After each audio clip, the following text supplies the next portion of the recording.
tuinamishe vichwa tumshukuru Bwana.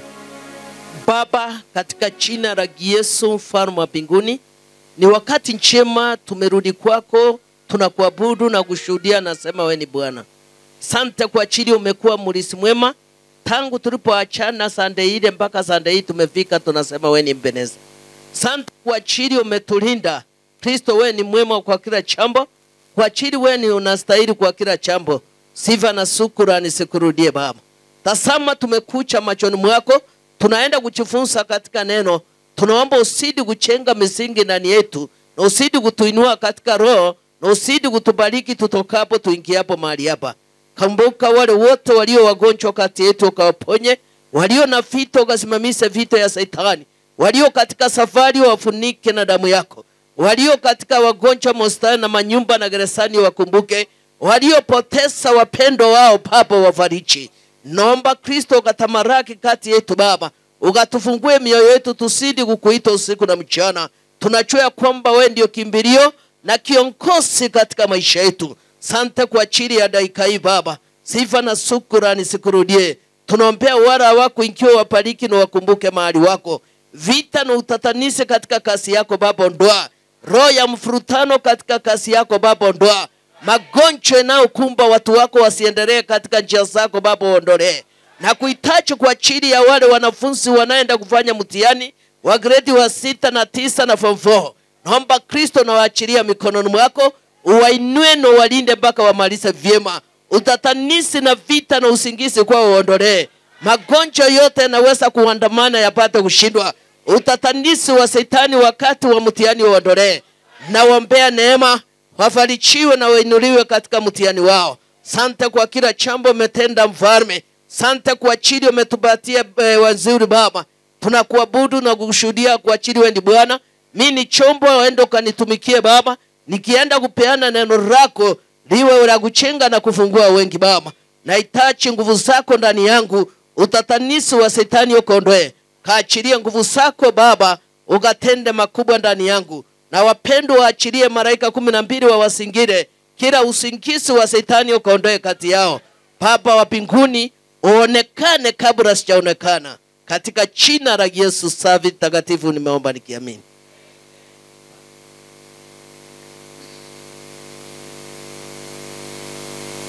Bwana Yesu apewe sifa. Namshukuru Bwana kwa sababu yeye ni mwema. Amenilinda, ameniokoa pamoja na nyumba yangu.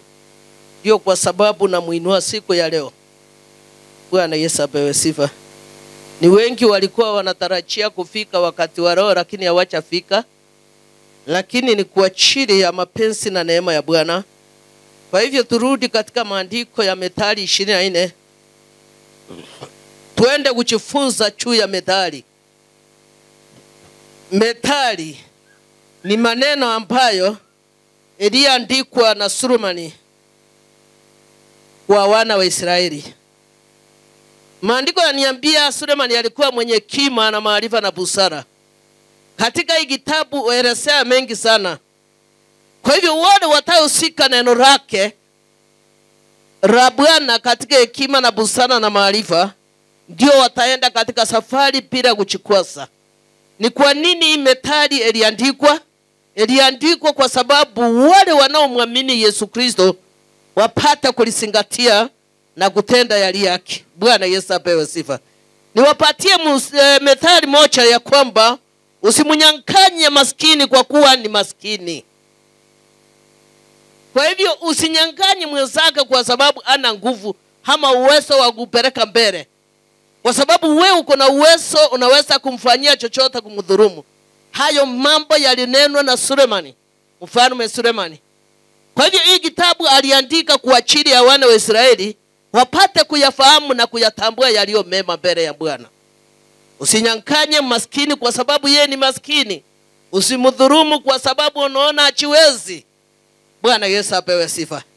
Peana yeye heshima yake kwa sababu sisi sote ni Mungu Muumba wetu aliyetuumba na kuna sababu vile ulivyo.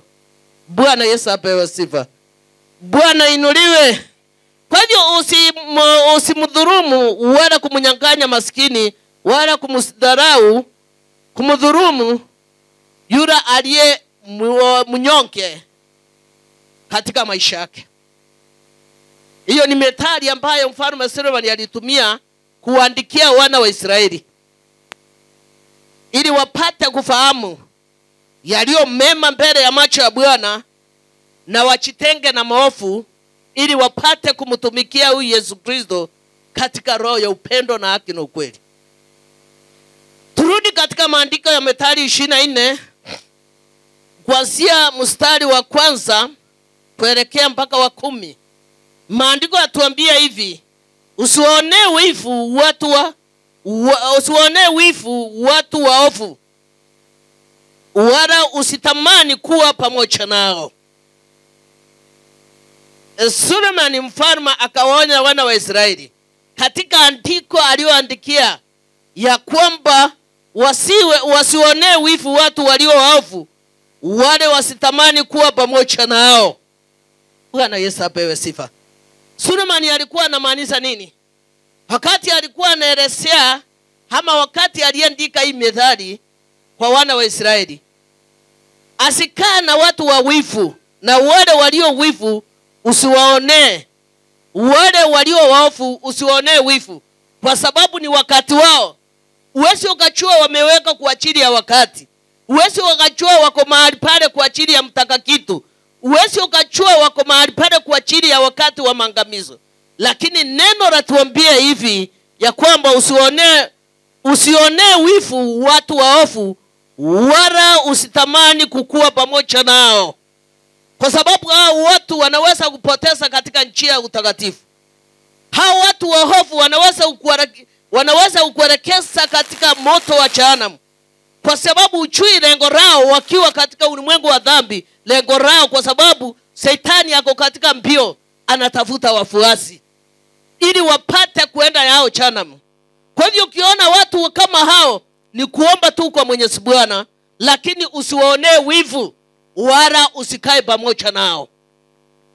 Maandiko yatuambia tujitenge na watu waovu, ndio tukamilishe katika safari katika njia ya utakatifu na uaminifu. Kwa sababu ukiambatana nao wakatakupoteza, kwa sababu hata wao wako katika hali ya safari ya kutafuta wafuasi wenzake. Wameona ya ulimwengu wamefika, lakini wamemuasi Bwana, hawajui wanatoka wapi wanaelekea wapi.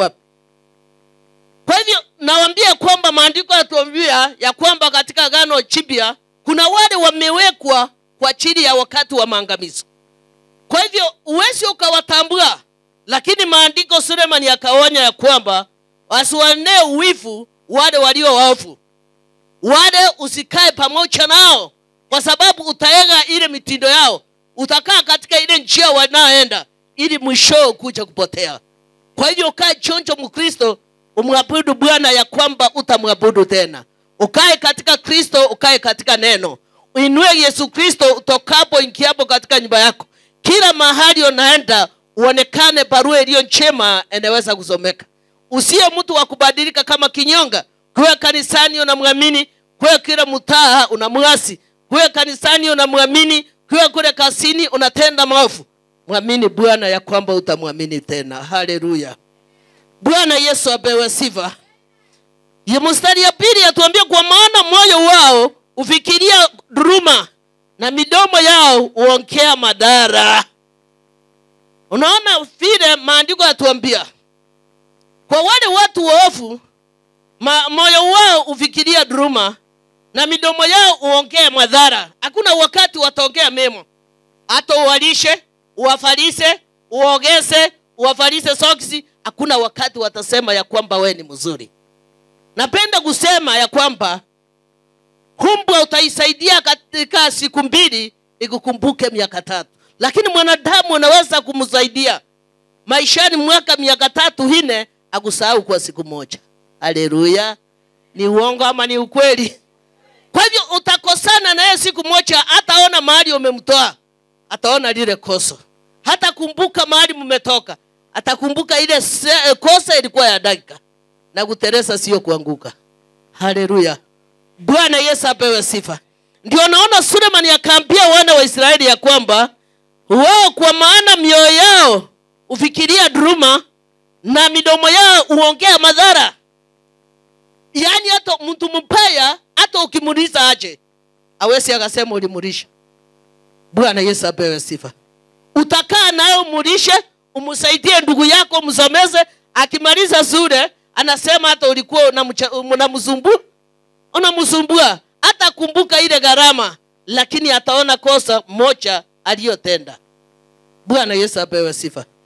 Bwana inuliwe. Ndio maandiko yatuambia usiambatane na watu kama hao, kwa sababu watakupoteza katika njia ya Kristo. Wataendelea kutenda yaliyo maovu, midomo yao utenda madhara. Kwa hivyo maandiko yatuambia tujitenge na watu kama hao. Hao watu njia yao ni kuelekea jehanamu. Wako mahali pale kwa ajili ya kutaka kitu. Wako mahali pale kwa ajili wanategea kitu fulani, wakifaulu wanakuona kama mbwa, wanakuambia tunyenyekea, tukisaa faulu tutaenda kwetu. Hiyo sio mwisho wa dunia. Mwisho wa dunia ni kumwongojea Yesu Kristo wakati wake akufarishe taji ya uzima. Bwana Yesu apewe sifa. Bwana inuliwe. Kwa hivyo ni kukaa vile Yesu Kristo anataka. Wacha kukaa vile wewe unafikiria, kwa sababu mawazo ya mwanadamu sio fikira za Bwana. Bwana Yesu apewe sifa. Kristo inuliwe. Kwa hivyo hapo tunazidi kuonywa kupitia maandiko ya Methali. Nyumba uchengwa kwa hekima na kwa ufahamu uthibitika. Yaani nyumba uchengwa kwa hekima. Na ukichenga nyumba kwa hekima na ufahamu uthibitika, uonekana ni nyumba. Lakini nyumba inayochengwa kwa fujo iweze ikasimama. Bwana Yesu apewe sifa. Bwana ainuliwe. Ukiona nyumba inayochengwa kwa hekima, watu wanakaa katika hali ya kusemezana, watu wanakaa katika hali ya kusameana, watu wanaokaa katika hali ya kurekebishana. Hiyo ndio nyumba inachengeka katika hekima. Bwana Yesu apewe sifa. Sio leo mzee akikosa kazi, akiwa mahali pale akirudi bila unga, unasema wewe ni mwanaume aina gani? Hapana. Pokea yale yanayokuja hata kuwa na senti, shukuru Bwana. Na wewe ile unaokuja nayo ukiingiza kwa nyumba kura, shukuru Bwana. Bwana Yesu apewe sifa. Kwa hivyo ndoa ikikaa katika hekima na busara, uchengeka vyema, ikae katika hali ya kusaidiana, sio kutegemea mmoja. Mnielewe vyema. Bwana Yesu apewe sifa. Dunia tunaishi sio yetu. Tuko katika hali ya kupita. Kwa hivyo lazima sisi kwa sisi tupepeane mizigo. Ukisa pepeane msiba, Bwana uwainua. Nyumba iliyo na upendo na amani ndio baraka zinaonekana. Lakini nyumba iliyo na mvurutano huku na huko, hiyo poma inapomoka. Ndio naona ya kwamba Sulemani akawaambia ya kwamba nyumba uchengwa kwa hekima na kwa ufahamu uthibitika.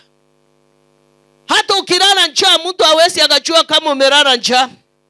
Hata ukipata ile kidogo nayo kula hawezi mtu akajua. Wacha kuenda kule nje kutangaza unajua leo siku kula kitu tulala njaa. Yaani unaenda ukijianika wewe peke yako. Una hekima, una busara, una ufahamu. Bwana Yesu apewe sifa. Kaa tulia muongojee Bwana. Mwambie Bwana unanijua vyema na kuongojea. Kwa sababu wewe ni mfalme wa wafalme. Na fadhili zako ni za milele, na kuongojea na wewe utende vitendo kionyeshana unaongojea huyu Mungu. Bwana Yesu apewe sifa. Bwana inuliwe. Unamuongojea atende kupitia mwanae Yesu Kristo. Unamuongojea atende na kuinue. Na wewe wakati unaomhitaji usimhitaji ukiwa umechanganya. Unamhitaji ya kwamba utamhitaji tena. Unaomba bila kukoma. Kwa sababu sisi chakula yetu ya kiroho ni maombi. Tutakapoomba Bwana ushika kwa haraka. Kwa wale wamejitakasa, wanamuongojea, wanaosa mavazi yao ndani na nje. Wenye hawajichanganyi katika neno. Sio leo wako kanisani, jana walikuwa kwa mganga. Manabii wengi wamejaa, lakini uwezi ukatambua ni nani nabii wa ukweli. Kwa sababu hata mtaka kitu anaongojea katika pitia ya unabii. Uwezi ukachua ni maroho kutoka hewani, baharini, kusimuni, nchi kavu. Lazima ukuwe mtu wa kuomba na kusama kwa maombi. na kusoma hii neno ndio unaweza kuchua nabii wa ukweli. Kwa hivyo usipokuwa mtu wa kusoma neno na kusoma katika maombi, uweze ukatambua nabii wa ukweli ni nabii gani. Kwa sababu hata hao wewe utachukuliwa. Na nakuambia usifuate ishara, mfuate Mwenyezi Mungu. Mfuate huyu Yesu Kristo. Uone yale aliyotendewa kule msalabani. Umuitikie ndani yako ndiye akuchenge katika kiroho. Haleluya. Bwana Yesu apewe sifa. Na kwa maarifa vyombo vyake uchaswa, vitu vyote vya thamani na vya kupendeza. Bwana Yesu apewe sifa. Maandiko yatuambia mstari wa 3, uchenga nyumba uchengwa kwa hekima na kufahamu uthibitika na kwa maarifa. Kwa maarifa ya mwanadamu, kwa maarifa ya Mkristo. Bwana Yesu apewe sifa. Vyomba vyake uchazwa, vitu vyote vya thamani na vya kupendeza. Kwa nini? Kwa maarifa. Tuko na hekima na busara na maarifa. Mwandishi akasema, ndio Sulemani aliandikia wana wa Israeli ya kwamba hiyo yote utendeka ikiwa yule aliye na hekima na busara na maarifa, vyombo uchazwe katika hema lake. Yeye utembea katika nuru. Yeye umtafuta huyu Yesu Kristo ya kwamba hata mtafuta tena. Atendi jambo lolote bila kumchuliza wewe. Yeye utembea katika mwanga. Yeye aweze akatembea katika giza na mwanga. Yeye usikiria huyu Yesu Kristo mpaka mwisho wa dahari. Hiwe ni wakati wa mateso, wakati wa vita, wakati wa fitina, wakati wa mcharibio, yeye umuinua huyu Yesu Kristo. Tuseme amen. Kwa hivyo muinua huyu Yesu Kristo kwa kila jambo. Ichadisi ni mapito aina gani umepita. Ichadisi ni vile aina gani umeteswa. Ichadisi umezunguka Nairobi bila kupata kazi. Ichadisi vile unasomesa watoto katika hali ngumu. Lakini uchue hukumu ufaulu. Bwana Yesu apewe sifa. Kwa hivyo Mkristo anahitaji uvumilivu. Utise Bwana akupatie uvumilivu katika hii safari. Usipokuwa mtu wa uvumilivu, utakaa kwa njia. Lakini ukiwa katika hali ya uvumilivu, Bwana atakuinua na atakuongoza mpaka mwisho wa dahari. Yeye ni mwaminifu kwa yule anayetenda yali yake na ukweli. Anasema yule aliye wake hata mtema kamwe. Bwana Yesu apewe sifa.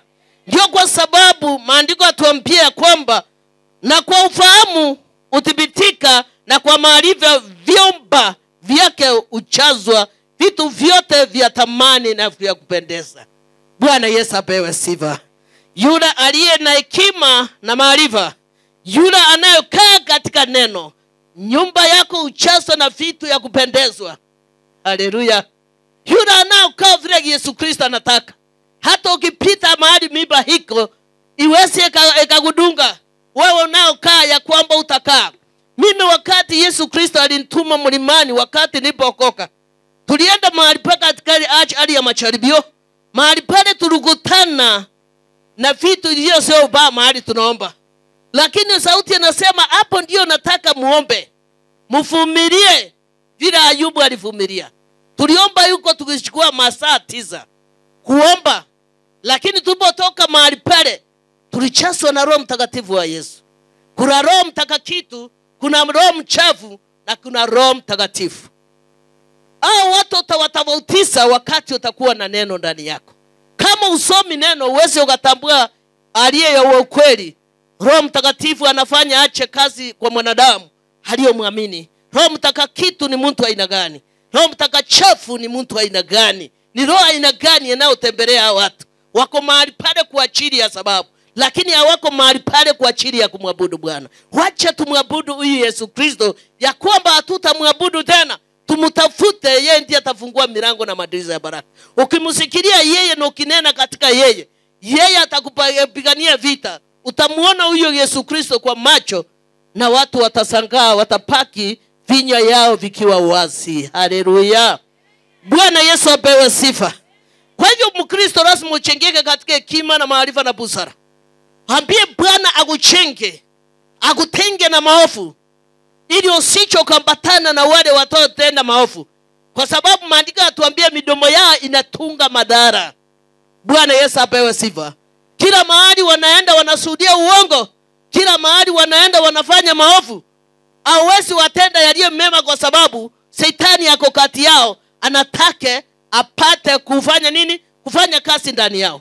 Kwa hivyo Shetani acharala, na napenda kuambia Shetani apitie wani. Shetani ako kati yetu hapa. Anazunguka aone wale wanaomuita Yesu Kristo lakini hawatendi mapenzi yake. Wao ndiye anaingia ndani yao, hasa kuwatumikia. Kwa sababu namwambia Yesu wako, unajua ukisema Yesu Kristo wako, lazima muokope na umuche yeye peke yake. Lazima utembee katika neno. Lazima ukae katika neno na kusema kwa maombi. Unajua ukitembea katika neno na usome kwa maombi, uwezi ukadurumu rafiki yako, uwezi ukamchochea, uwezi ukampangia maovu. Wewe unasema lipo sipo, utasimama na neno. Bwana Yesu apewe sifa. Kwa hivyo maandiko yatuambia ukimpendeza huyu Mungu wako, yote ya ulimwengu atakupa, kwa sababu utajiri ni wake, uongozi ni wake, kila jambo ni yake. Paulo utimize yale Roho anasema. Paulo uende vile yeye anataka. Bwana Yesu apewe sifa. Anahitaji uaminifu ndani yetu. Anahitaji tuwase yaliyo mema. Uasie rafiki yako yaliyo mema, uasie jirani yako yaliyo mema, useme yaliyo haki ndani yako bila kumwogopa huyu Yesu Kristo. Bwana Yesu apewe sifa. Kwa hivyo kitu kia maana ni kumcha Yesu Kristo, ni kutembea katika neno, ni kukaa katika maombi, kumwambia Bwana na kuhitaji katika hii safari. Kwa hivyo yule anaamini Yesu Kristo tuseme amen.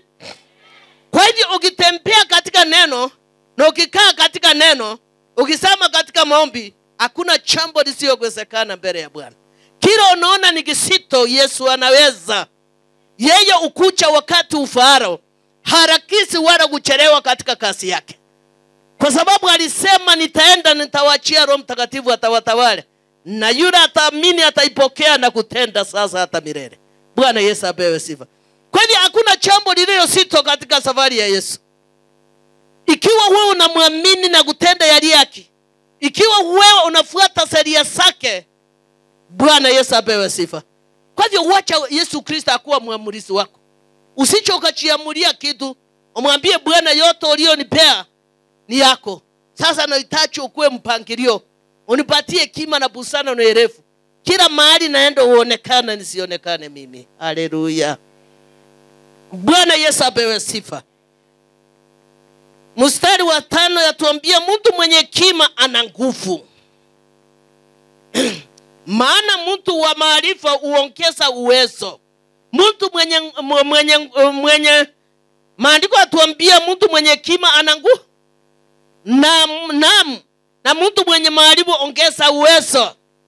Maarifa ako na nguvu. Na mtu mwenye hekima ako na nguvu, na mwenye maarifa huongeza uwezo. Bwana Yesu apewe sifa. Ukiwa na mwenye hekima, unaweza kusambaratisha mipango ya Shetani. Bwana Yesu apewe sifa. Inaweza kuwa vikundi vinakuongozea kwa sababu ya kupigana nao, lakini mahali pale utakapofika, Mungu atakutumikia katika njia za hekima ya kuongea nao, na unawarudisha wanaona ya kwamba unakosa. Bwana Yesu apewe sifa. Bwana inuliwe. Mimi nakumbuka mwaka wa 2007 nilisimama kwa MCA huko Mukuru kwa Njenga. Tulikuwa tunaitakikana saa 9 tukutane katika mikutano. Bwana Yesu apewe sifa.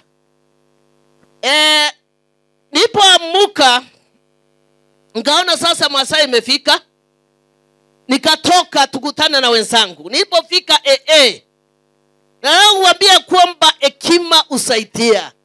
Nilikutana na vijana 8 wakiwa wamechia. Na unajua wakati huo kulikuwa mambo yanakuwa yanatendeka kwa wanawake mbaya. Mlisikia vile Diambo alifanyiwa Diambo. Nilipofika mahali pale, nikikutana na kikundi kubwa sana. Mmoja akakuja mbele yangu amebeba panga. Kaniambia, sasa mama, tuliambiwa tukukuchie kwa sababu ulikataa kuchukua 1,100. Lakini sisi tuko hapa, watu wanasema ni wauaji. ni wauachi, ni wasaliti, wewe unaweza kusema nini? Kaambia wacha niwaambie vijana wangu, nafurahia tumekutana na nyinyi. Na siku ya kuokolewa amjui ni siku gani mnaokolewa. Hii tumbo yangu inapepa mwishi, mchawe na mtu mzuri. Walinyamaza. Bwana Yesu apewe sifa. Hii tumbo yangu inapepa nini? Inapewa inakuwa na aina ya mtu. Kwa hivyo akisafika tunamutakaza ndiye anabadilika. Kwa hivyo uchui kile unapepa ni kiwete, ni kerema ama nini. Walipiga makofi wakaniambia mama umeongea ukweli. Nitumia nini? Mmoja akatokea kuniangalia akaniambia huyu mama ndiye anatuliza kijiji. Na sisi sasa tukisema tumuue ni nini tutamkulisha? Sasa baridi imetua. Tuliletwa na watu kafikiri ni mama mwingine. Unaweza kusema aje? Katoa 200 nikawapea, kawaambia vijana barikiwa mahali mnaenda Mungu awakumbuke. Walipiga makofi, wakaanza kuita, siwezi nikamtacha. Asa kuiza fulani asi? Fulani asi? Anatutuma kwa mama yangu. Bwana Yesu apewe sifa. Bwana inuliwe. Na pale Mungu aliteremuka akatenda makubwa. Bwana Yesu apewe sifa. Na akatenda wakati nilipoongea nao Watanganyika, mmoja kesho yake akakuja kani, Mungu anakupenda. Nikamwambia mimi nitatumikia Mungu mpaka mwisho. Bwana Yesu apewe sifa. Bwana inuliwe. Kwa hivyo unaona ukikaa katika hekima na busara kutoka kwa Mwenyezi Mungu, Mungu ukupitisia maovu. Kwa sababu Shetani ako katika mbio. Ndio maandiko ya kwanza yanatuambia usimuonee wivu mtu muovu, kwa sababu amewekwa mahali pale kwa ajili ya kutingisa moyo wako. Haleluya. Ameweka mahali pale kwa ajili ya wakati wake.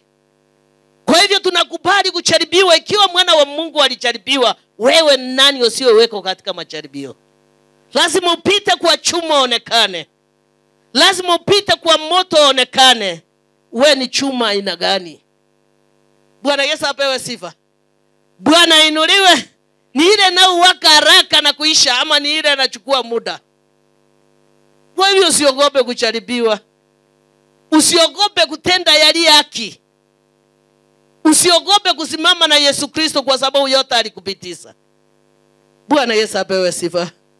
Bwana inuliwe. Kwa hivyo Mungu wetu ni mwema na Yesu Kristo ndio kwa sababu alitukufia. Kama hakukuwa mwema Yesu Kristo angetukufia. Kwa hivyo tunamuongojea Bwana atutendea. Ukiwa na jambo unaanza, anza ukiwa katika Kristo. Anza ukiwa umesimama katika neno. Kwa na ujasiri. Kwa ya kwamba utasimama ukijua ya kwamba kuna mtetezi wako. Ikiwa Yesu Kristo alijaribiwa lakini alisimama katika neno. Majaribia ayalipita katika neno. Na Ayubu wakati alipojaribiwa alijua kuna yule atamtetea, ndio Yesu Kristo. Wewe nani atakutetea katika maisha yako? Usipomjua Bwana saa hii, nani atakutetea? Ni vyema mjue Bwana wakati majaribio na mateso itakufuata, Yesu atakupigania.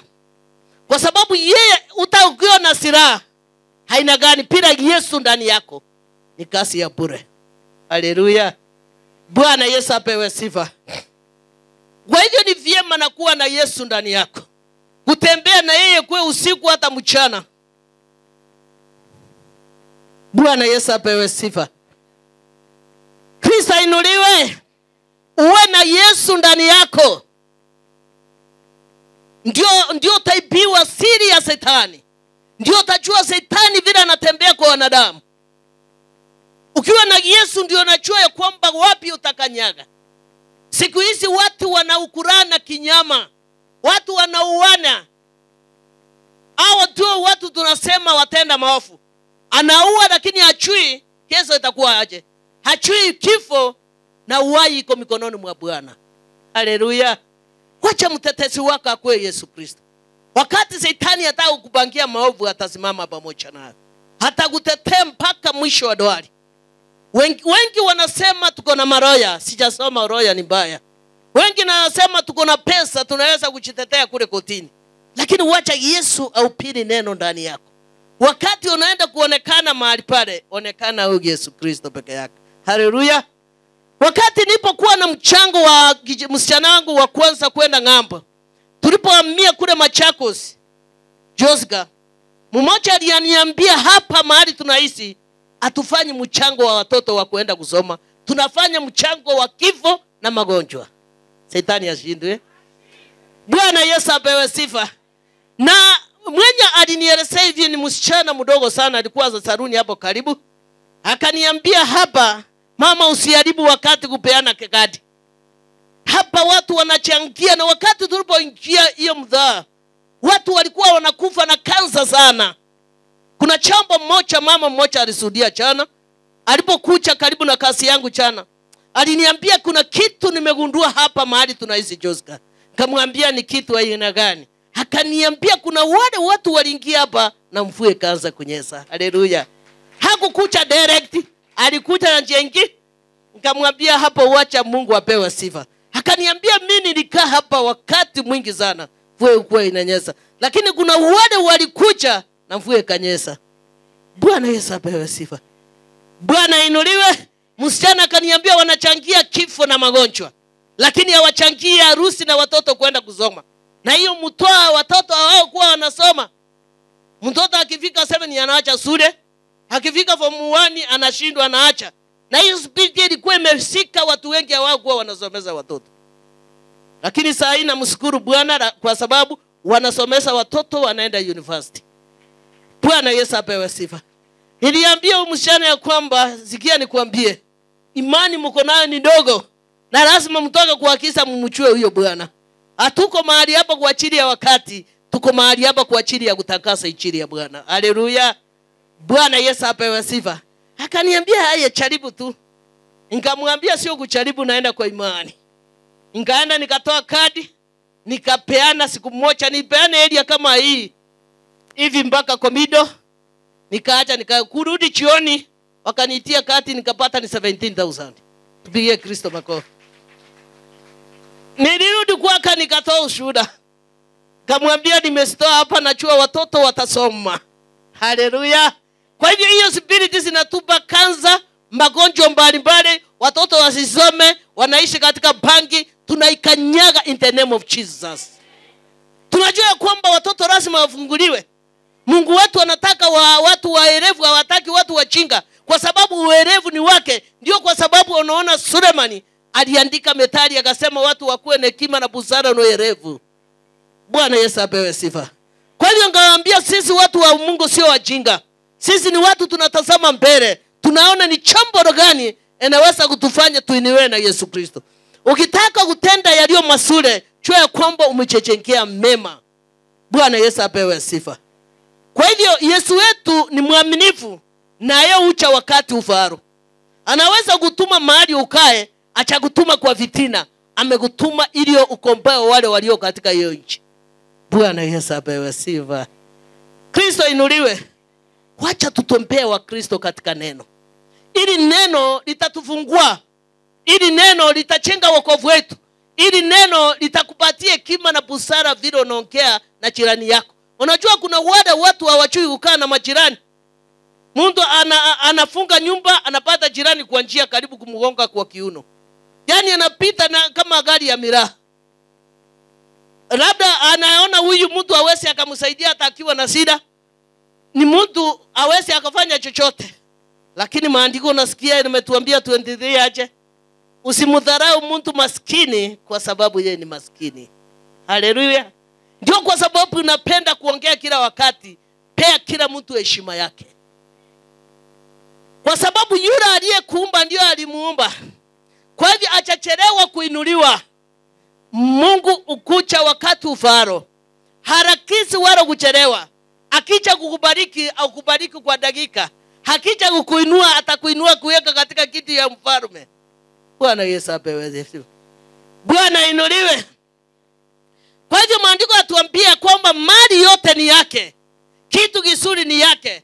Kila chambo ni yake. Yatuambia kwamba katika vyumba vyenye muamini anayemwamini Yesu Kristo, uvichasa na uvipendeza na vitu vizuri. Bwana Yesu apewe sifa. Bwana inuliwe. Kwa hivyo tukae tukiomba tukimuongojea Bwana. Wewe mpendo, usichoke, usione umechelewa. Usichoke kumuita Bwana, usione umeng'ang'ana. Painful inaleta success baadaye. Hakuna kitu kiko hivyo vile unajua utakipata rahisi.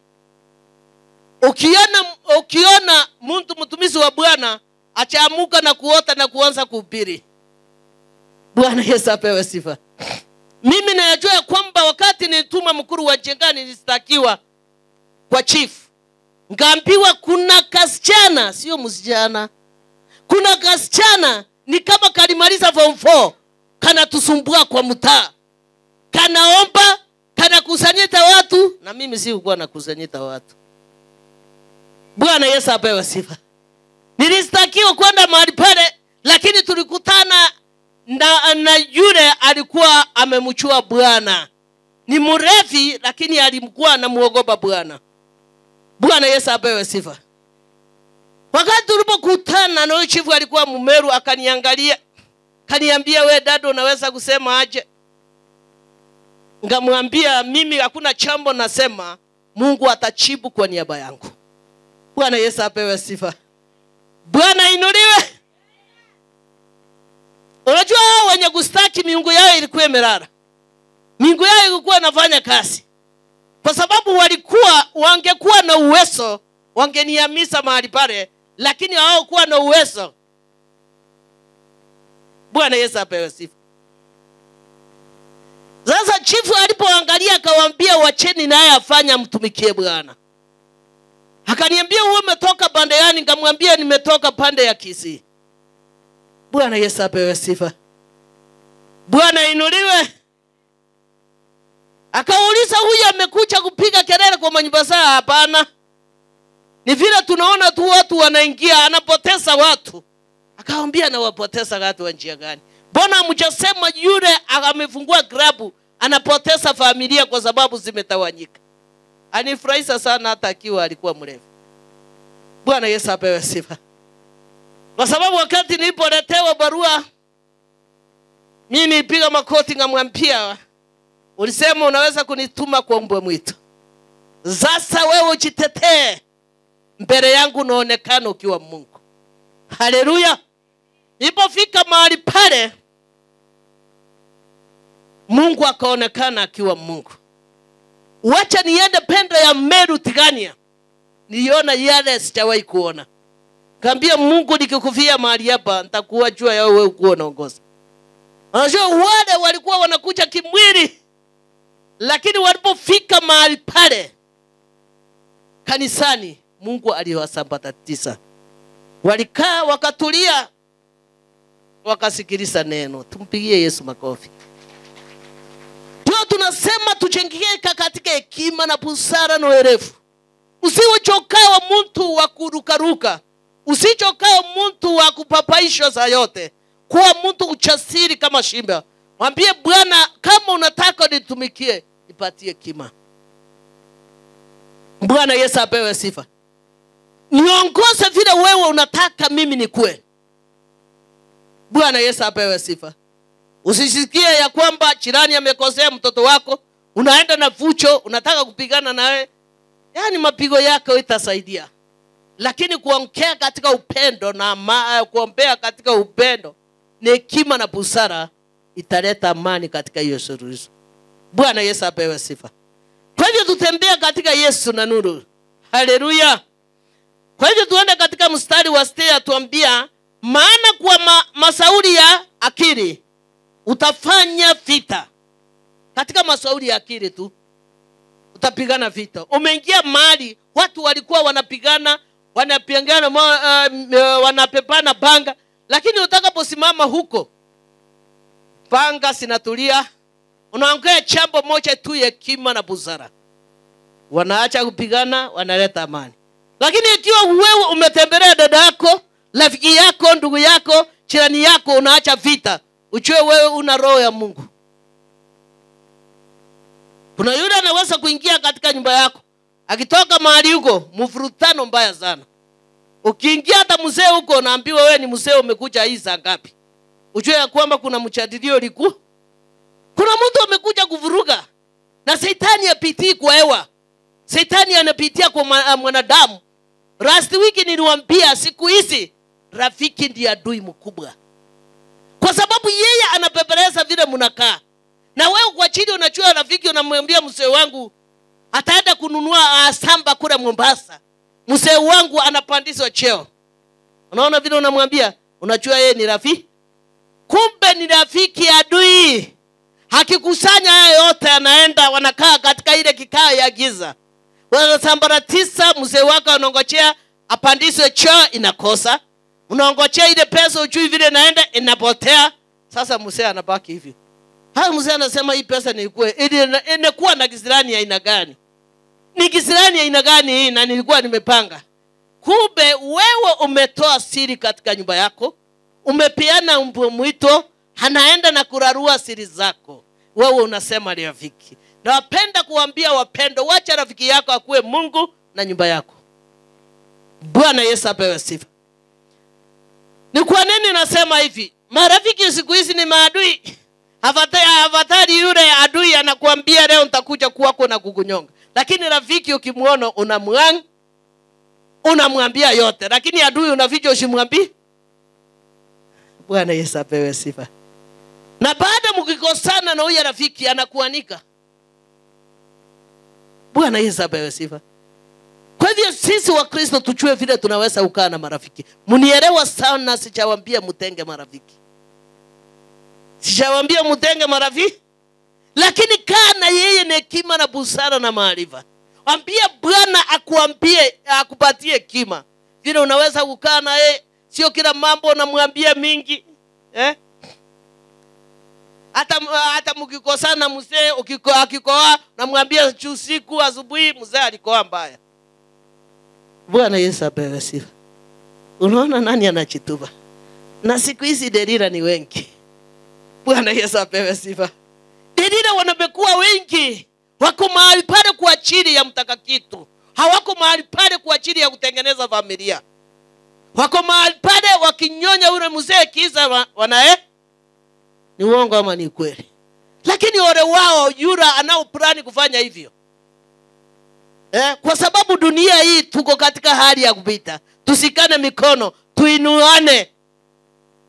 Ndio Bwana achitirise, kwa sababu anasema ile ndoa iko na amani ndio ndoa ya baraka.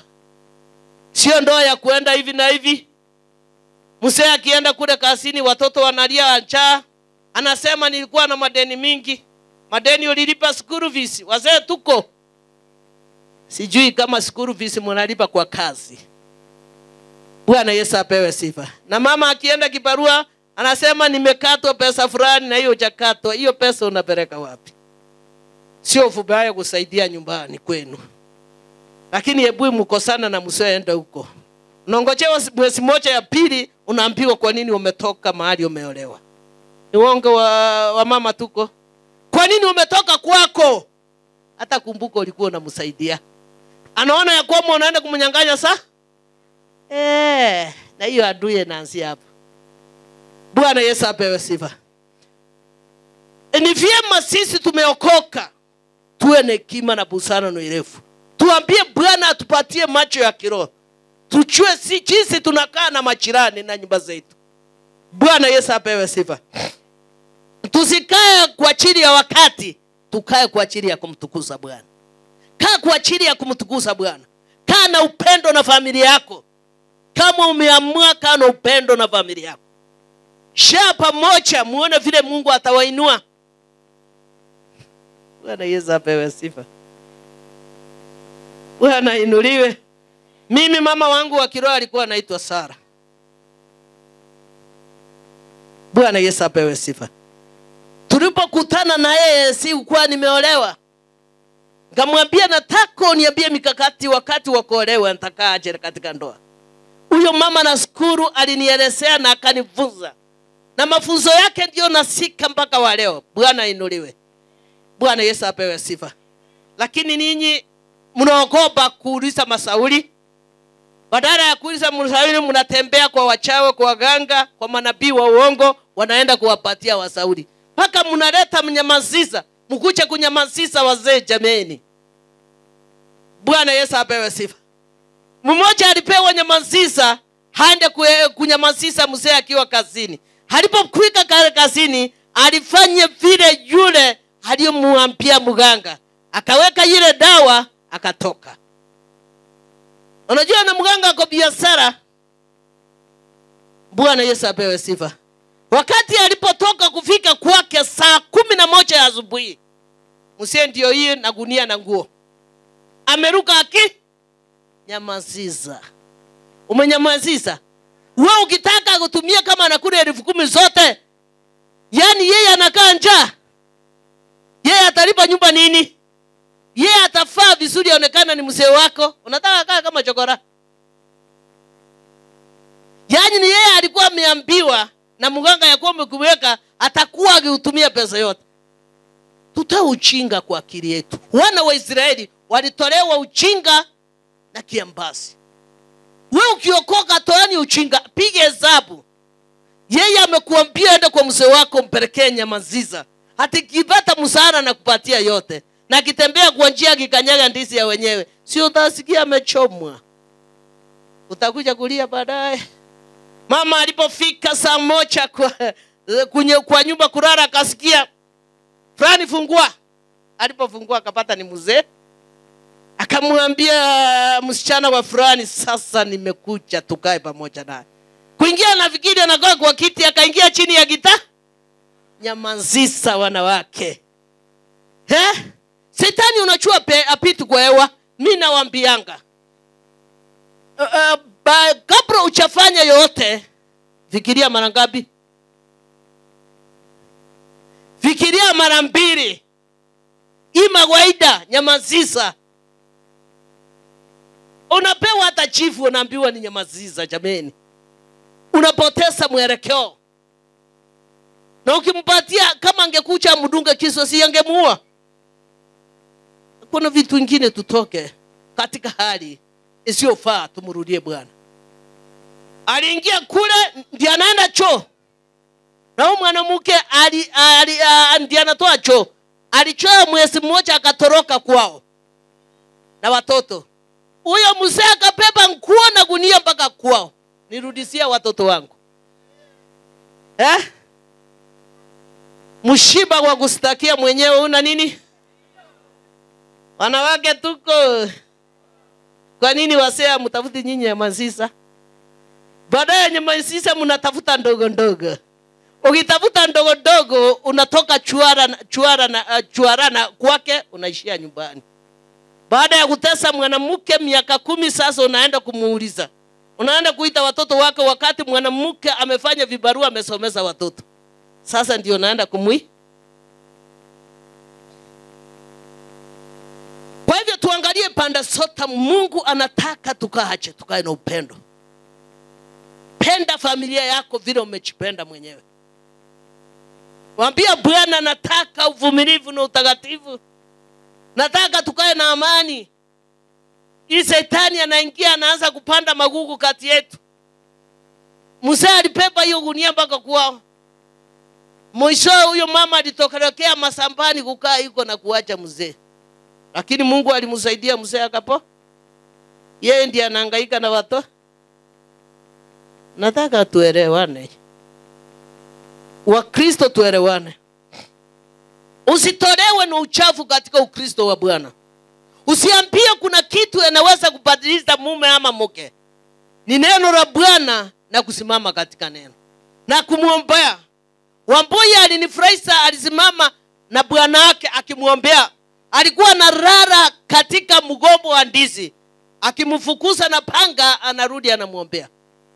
Mungu akaonekana kwa James akamuokoa akawa mhubiri. Kwa hivyo Shetani akiingia katika boma yako. Unajua nyinyi wasee mnaletewa nyamazisa kwa sababu mnaona mnachua kuliko duniani. Wewe kwako utoselezi ya washibi unaongojea branches 15. Unaenda unatafuta. Bwana Yesu apewe sifa. Sasa ukitafuta hivi Shetani na yeye ako kazi anaerefusha mwanamke kila anafanya. Anaenda anatafuta nyamanza. Bwana Yesu apewe sifa. Kristo inuliwe. Wengi wanasema nataka umwombee hiyo kazi iishe. Kuombea mzee kazi iishe sio solution. Mbona useme mzee ombee mkae na amani? Unataka kazi iishe na hiyo ndiyo ilikuwa inakulisha. Bwana Yesu apewe sifa. Unaona Shetani vile anafanya kazi yake. Yaani analeta mawazo kumuonyesha kwamba hiyo kazi inaisha kwa sababu ndiye anaenda kwa ndogo kwa wiki. Ajua ya kwamba kiisi atarudi mwaka warare njaa. Mbona wewe usemi ya kwamba anataka ombee tukae na amani? Tuko wa Kristo tuko.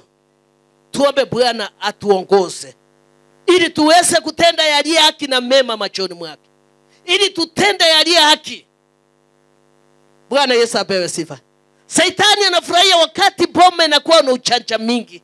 Kwa sababu anataka kutafuta njia aingie ndiye pande magugu. Haleluya. Bwana Yesu apewe sifa. Sitakuwa natuambia maana kwa masauri ya akili utafanya vita. Kwa masauri ya akili utafanya vita katika kiroho.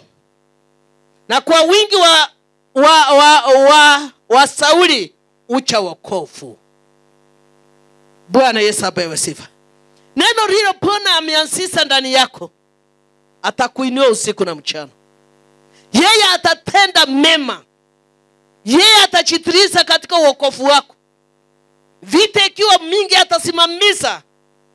Magonjwa ikiwa mingi atasimamisha.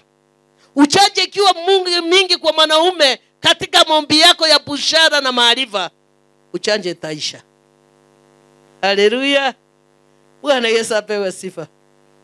Bwana inuliwe. Msee unajua niongelee sifa wania. Tuko pamoja. Tuko pamoja wa mama. Msee niongelee sifa wani. Na tunakaa nyumba mo. Hata chakula achui vile analisha watu. Ukimuuliza unaleta fi. Hili one na afadhali ukae na unyamaze. Vita yako wacha Yesu Kristo akupigania. Kwa sababu maandiko yananiambia ya kwamba Bwana yeye ucha katika akili yako ili kuongoza katika maneno yaliyo matamu, kuongea katika familia ndio Bwana ubadilisha. Bwana Yesu apewe sifa. Na katika hali ya kuongea, kwa sababu sisi sote tukiwa juu, Shetani atapenya. Sisi sote tukisema ya kwamba wacha kila mtu atoke aende, poma itaumia.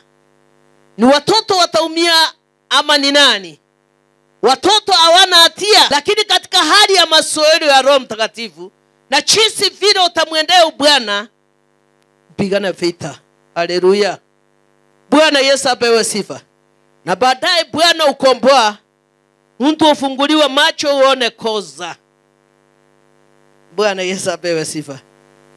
Dada mmoja aliniambia ya kwamba mzee wake hakukuwa mtu wa vita, lakini alikuwa mtu mrefu sana. Anakucha akiwa mrefu akuwa na matobe, kumba na mcharibu. Lakini nanyi wasee hapana kucharibu wa mama. Mama ndiye anafanya uitu mzee. Mama ndiye anafanya uitu mzee. Ukivaa suti kama hiyo ya Nicholas, mama anafanya anaitwa mzee. Kama sio mama angeuitwa mzee, si ndio? Sasa akicha akiwa merewa, anataka kucharibu, anasikia mama ameokoka. Aone ile wokovu wa mama, mnapimwa wokovu. Wale walio nje wanatambua ni nani ameokoka katika kanisa. Wale walevi na watenda dhambi, yao ndio wanatambua. Bwana Yesu apewe sifa. Sasa wakati anayokucha mzee akiwa merewa, ako na matobe analala chini. Mama anakuja anamtoa nguo vizuri, anaiweka kwa karaya, anaisafisha. Asubuhi akiamuka anapata zile nguo zimeoshwa. Kesho ngine anarudi, alimwangalia mwezi mmoja. Mwezi wa pili mzee akaamua aokoke. Tupigie Kristo makofi. Ingekuwa ni wewe, ungefanya nini? Mama wewe unako uweze ukaoza. Uongo kama ni kweli. Tuongee ukweli. Hiyo ndio vizazi vya siku hizi. Hiyo ndio vizazi vya siku hizi. Unamwambia kanyaga hii? Sio umesikia vile mama Indi amesema. Sasa anakuwa chogo. Yeye amekuwa chogo, anamwambia ukimwambia kanyaga nje umempea mbwa mwitu. Kuna wale wanachua kugosa soksi kumfadisha wanamuongojea. Wewe unafikiri ni wewe peke yako huko? Kuna wale wanamuongojea. Wanamwambia pole kwa kazi. Wanamuosea soksi. Wanaangalia kama andika chivua iko safi. Wewe ukimwambia kanyaga nje umemuitia mbwa mwitu. Na baadaye utakuja kulia. Bwana Yesu apewe sifa. Kristo inuliwe. Kwa hiyo utapata it is straight. Utapata amegeuza mafikiria kwa yule anajua kuoza socks. Na kuna wale wanaume hata ukivaa mpigie pasi hata kuona. Kwa sababu ni spirit iliyo ndani yake akufunja wakati aliokoka.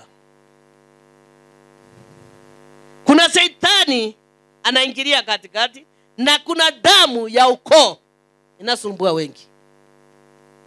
Bwana Yesu apewe sifa. Unaweza aje kuichua kama wewe umuamini kumfuata Yesu Kristo? Mwambie sasa mtumishi wa Bwana nataka hiyo spirit unaificha. Unaificha lakini wale walio nje wanakutambua wewe ni mtu wa aina gani. Haleluya. Bwana Yesu apewe sifa. Kwa mpumbavu hekima haipatikani. Ufumbui kinywa chake langoni. Mtu afikiriaye kutenda maovu, watu watamuita mtundu. Kwa mpumbavu ana hekima. Bwana Yesu apewe sifa. Bwana inuliwe. Kwa hivyo maandiko yatuambia kwamba Sulemani akaandikia Waisraeli akawaambia kwa mpumbavu ana hekima ipatikani. Mpumbavu ana hekima na haiwezi kupatikana kwake. Kwa sababu mtu akifikiria kutenda maovu kila wakati anafikiria maovu. Unajua mtu muovu hawezi akamaliza siku bila kutenda maovu. Yaani anasikia ile damu inamuonyesha angeua, inafikiria ile damu ingenyesha angesengenya, inafikiria ile damu ingemuonyesha angefanya nini? Angesini. Bwana Yesu apewe sifa. Ndio Sulemani anasema mpumbavu hekima ipatikani kabisa. Bwana Yesu apewe sifa. Ufikiria kutenda maovu, hata rara bila kutenda maovu. Hata rara bila kukimbia kusumbua majirani usiku. Haleluya. Bwana Yesu apewe sifa. Hawezi akarara bila kudanganya. Hawezi akarara bila kuongea maovu. Haleluya. Kwa hivyo tunaona kwamba mtu kama huyu anaitwa mtu. Haleluya. Bwana Yesu apewe sifa. Kuna wale wako kwa ajili ya wakati, kuna wale wako kwa ajili ya mtaka kitu, kuna wale wako wakati wa maangamizi. Kwa hivyo hiyo sikujalizi. Jambo lako ni kuomba na kusimama katika neno. Kwa hivyo usimuonee wivu kwa mtu muovu, kwa sababu ni wakati wake atende maovu. Wewe jambo lako ni kusimama na neno na kuomba. Na kulilia Bwana okoe watu wake na kuwakomboa. Awaokoe tena wakomboe. Si kuokoa tu, kuwakomboa. Kuwakomboa kumaanisha waepukane na yale walipokuwa wanatenda ya zamani. Kama alikuwa mchawa abadilike kuwa mtu mwe. Kama alikuwa mtu wa kuua abadilike. Kama kuna mtu alikuwa anatendea mwenye vitina, achana na vitina okoke. Bwana Yesu apewe sifa. Kwa hivyo wale watu walio nje wasio muamini Yesu Kristo wanachua kusoma walio wa Mungu. Kama hamchachua. Bwana Yesu apewe sifa. Wanachua kusoma walio wa Mungu. Wanachua kuchua ni nini kilio nzuri na mbaya. Ni mrevi lakini anaweza kutabiria. Haleluya. Bwana Yesu apewe sifa. Fikira za mpumbavu ni dhambi. Fikira za mpumbavu ni dhambi. Kila jambo anataka afanye sio jambo nzuri. Akienda mahali fulani anataka haribu hiyo nchi. Akikia katika uongozi, anataka atese wale watu walio katika hiyo nchi. Akumbuke kama mapua sisi sote siko wapi juu. Hawezi akachua leo ni mimi mpanda ngazi uzu. Anaona atakaa huko milele. Anaona amechaa mfukoni. Anaona uwezi ukamuweza kule kotini. Lakini mwanzo na mwisho ni Yesu Kristo. Nyenyekea mbele yake, muite usiku na mchana, mwambie Bwana nakuhitaji. Hii safari inaweza kuona ni ngumu kwako, sasa unaona ni ngumu. Ndiye nakuwa rahisi, dada yangu, ndugu yangu. Kwa hivyo kaa katika uvumilivu. Unajua ni wengi hawana uvumilivu kwa sababu hawamuiti Bwana awapatie roho ya uvumilivu. Bwana Yesu apewe sifa. Ni mengi unaweza kupitia ufiko unasema sasa imekuwa mwisho. Lakini ile jambo unaona inakuwa mwisho ndio Kristo anaenda kuonekana. Bwana Yesu apewe sifa. Bwana inuliwe. Dada akaingia kule hospitali akasema ni mwisho. Wacha aite watu wao waganyie mali yao. Baadaye kidogo kabla hajafika kule hospitali, Yesu roho wa Bwana akanena na akamwambia, mbona umejikatia siku kabla sijakuja?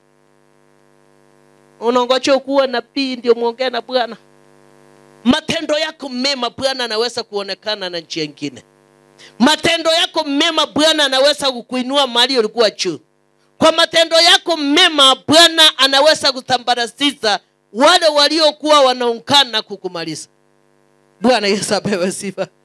Bwana inuliwe. Wiki iliyopita kama moja hivi niliona simu mingi. Mama akiniambia kwamba nataka kukutana na wewe.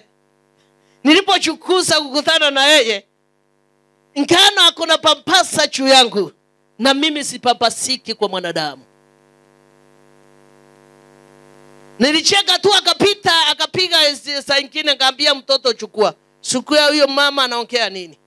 Kamwambia sasa mama haka nataka kukutana naye. Kamwambia ukuje mkutana naye. Wakati nipo inama nikamuita, Bwana umenionyesha kuna pampasa juu yake, na mimi ukumbuke ni mtumishi wako. Nataka uchitirize ujue kwamba mimi sipapasiki. Bwana Yesu apewe sifa. Hakuonekana hali aniambia tukutane. Unaona Bwana anafanya kazi yake. Bwana Yesu apewe sifa. Bwana alifanya kazi yake. Bwana Yesu apewe sifa. Sikumuona hata wa leo. Bwana Yesu apewe sifa. Samaki elimesa nani? Kwa nini elimesa? Kwa hivyo muwe wajasiri katika kazi ya Bwana. Muwe wajasiri katika neno la Bwana. Kwa ukimtegemea Yesu Kristo peke yake, kwa sababu yeye ndiye alisulubishwa kwa niaba yako na mimi, tupate nini? Ukombozi. Kwa hivyo usisikie mtu amekuendea kituyo anza kupapayuka, mtu anakupangia wakora anaanza kupayuka, kwani yeye ni mwamba. Unaanza kutetemeka ati amepangia, wacha wakuje, watatawanyika katika njia saba. Bwana Yesu apewe sifa. Walipofika karibu wakasema, huyu ni mama wetu.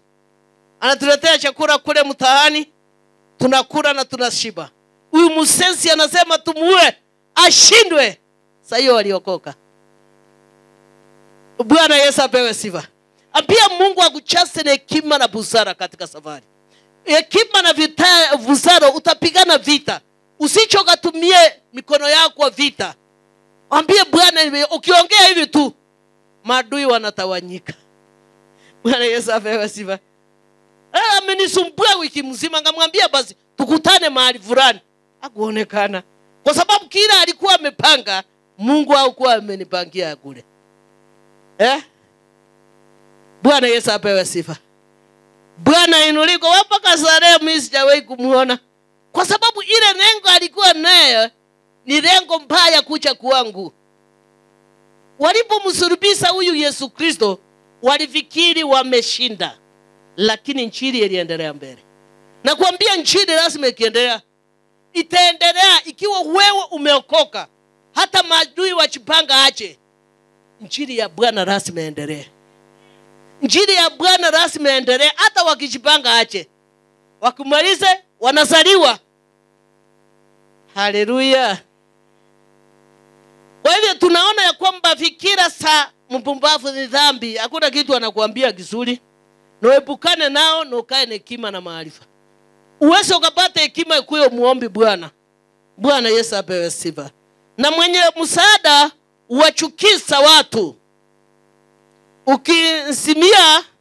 Ukisimia siku ya taabu, nguvu zako ni chache. Bwana Yesu apewe sifa. Na kwa hivyo kuna chambo mzaa inachukiza wengi. Na katika nguvu zake asiendi mbali. Uchancha mtu wa muovu aendi mbali. Siku yake inafika kwa haraka na huyo mtu huangamia.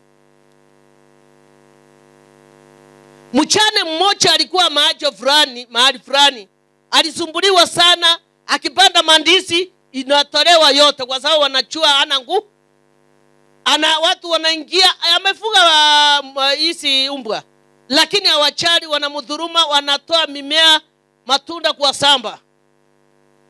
Lakini huyo mchana alilia sana wakati aliponipigia simu.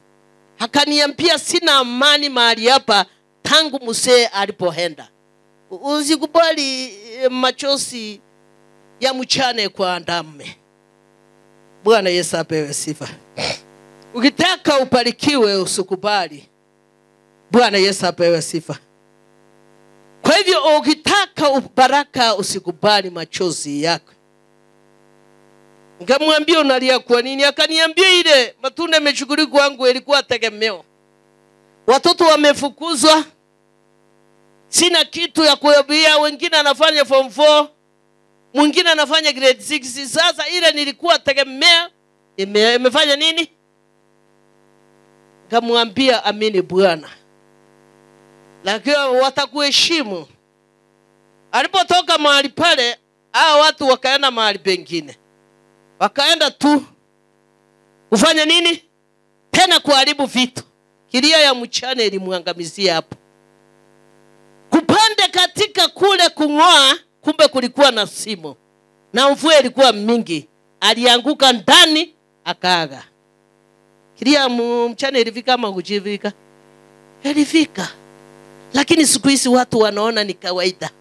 Kudhulumu wachane, masikini, yatima, wanaona ni kawaida. Sio kawaida, wacha nikuambia, don't choke. Mungu yeye ukucha usikia kilio haki ndani yao.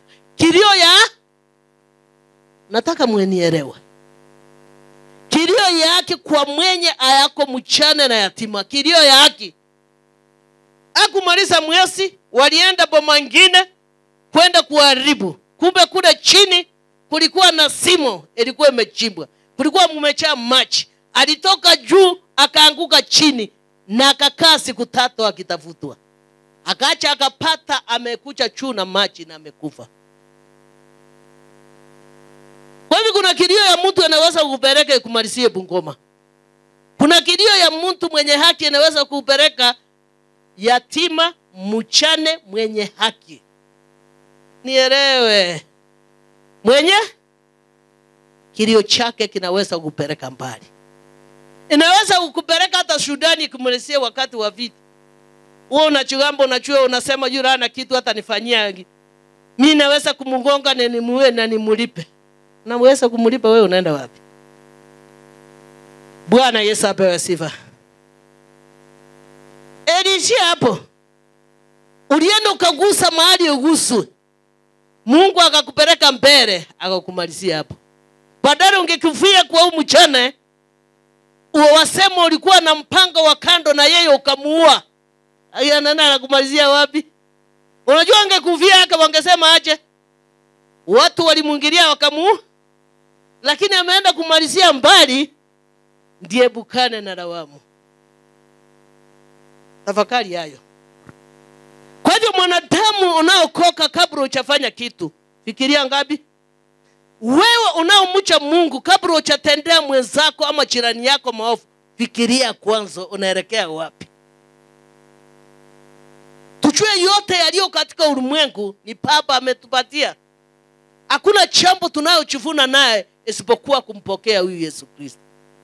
Uwezi ukajivunia na mali, unajivunia kupokea huyu Yesu Kristo, kwa sababu unajua ukimuita na yeye anaitika. Bwana Yesu apewe sifa. Lakini tukijivunia na mali, uwezi akatupeleka mahali. Lakini Baba yeye ukimuita yeye anaitika kwa haraka. Ni vile ananyenyezea watu wake kila mtu. Kwa sababu yeye angekuwa mbaya atungeokolewa, angetutumia mtoto wake. Lakini kwa sababu ya neema na huruma alikuwa nayo, ndio kwa sababu sisi wote tukaokolewa. Kwa hivyo usicho kumrudisha Yesu Kristo kule msalabani. Penda mwenzako vile umejipenda. Heshimu mwenzako vile echalizi vile alivyo. Bwana Yesu apewe sifa. Kwa hivyo ukiwa na mtu, kuwa ya kwamba utakuwa naye tena. Kuwa na mwenye hekima. Kuwa mtu wa shukrani. Unajua kuna watu hawajui kutafuta baraka. Kuwa mtu wa shukrani. Iwe ndogo, iwe kubwa. Wacha kuona ni kawaida. Bwana Yesu apewe sifa. Kuwa na shukrani kwa kila jambo. Unajua sisi watu wengi wa Kristo hatuna shukrani. Yaani tunaona ni kawaida, kubarikiwa ni kawaida. Kuingia mahali pale ni kawaida. Kupelekwa na Esther kazi ni kawaida. Kupelekwa na Seri kazi ni kawaida. Yaani hatuna shukrani, tunaona ni jambo la kawaida. Naongea hivyo kwa sababu wamefanya kazi nzuri katika hii kanisa. Ni uongo? Wakifanya kazi nzuri lazima tuwatache. Hata malaika wa mbinguni aweke tiki. Usipomtacha, malaika ataweza kumkumbuka mwekee tiki kweli? Bwana Yesu apewe sifa. Bwana inuliwe.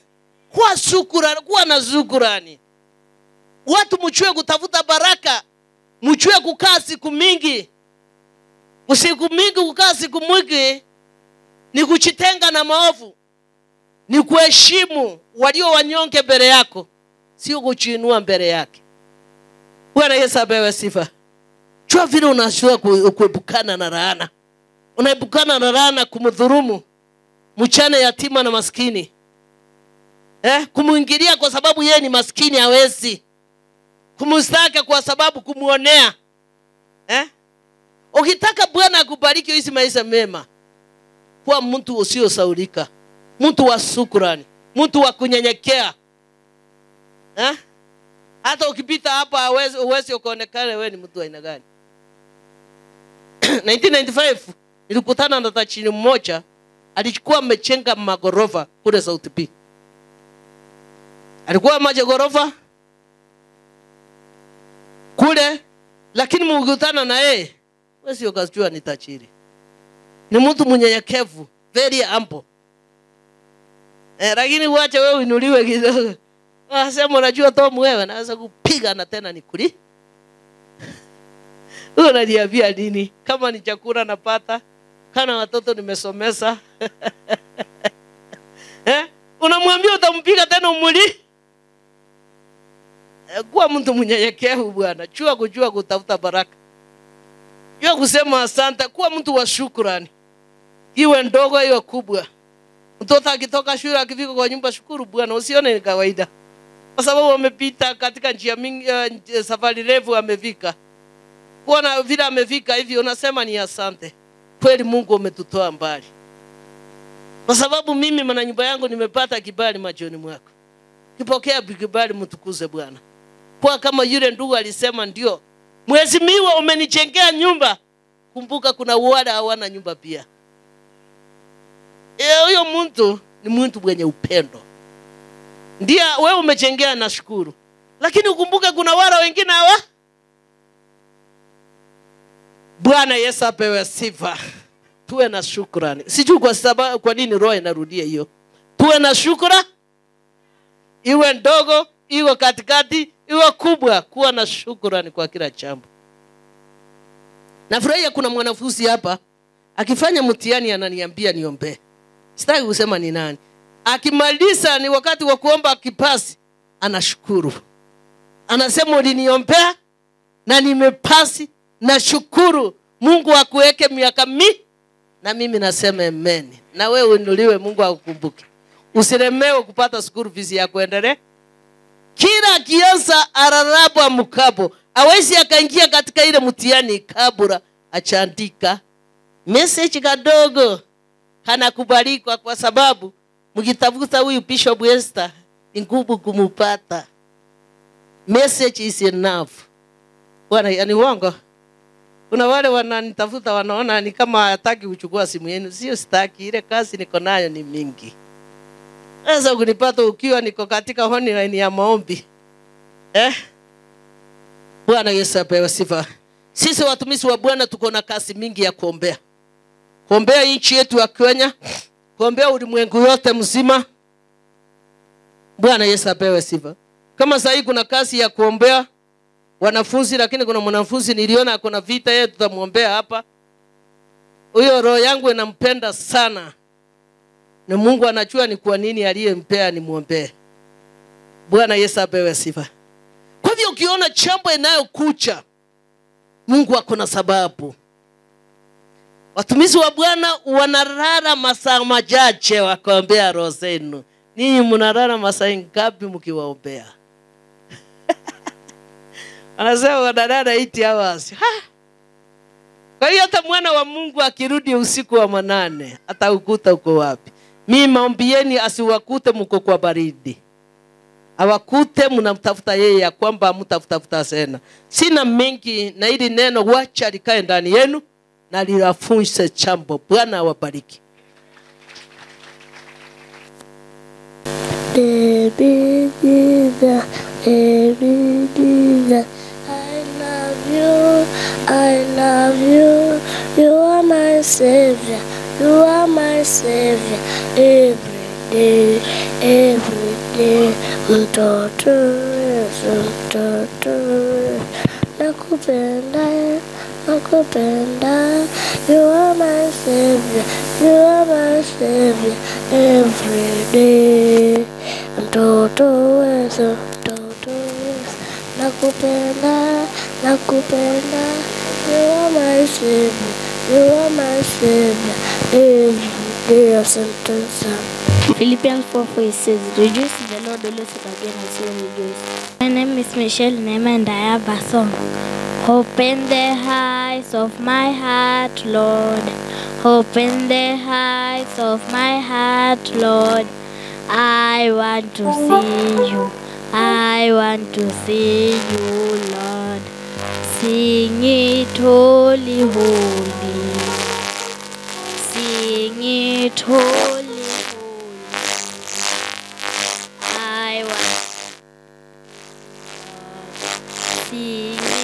Glory, glory. Sing it, glory, glory. I want to see you, Lord. Thank you. My name is Hope Evans from Nabi Powerful Christian Church, and I have a song. Neno litasimama, neno litasimama. Mambo yote yatapita, lakini neno litasimama. Neno litasimama, neno litasimama. Mambo yote yatapita, lakini neno litasimama. Neno litasimama, neno litasimama. Mambo yote yatapita, lakini neno litasimama. Vijana wote watapita, wanaone mali safi watapita, wamama wa baba watapita, lakini neno lake Mungu litasimama. Meli mpya zitapita, wale wameweza watapita, roho za dunia zitapita, lakini neno lake Mungu litasimama. Inayabidi tuelewe, kwanza hapo mwanzo kulikuwa neno, na hiyo neno ilikuwa na Mungu, na hiyo neno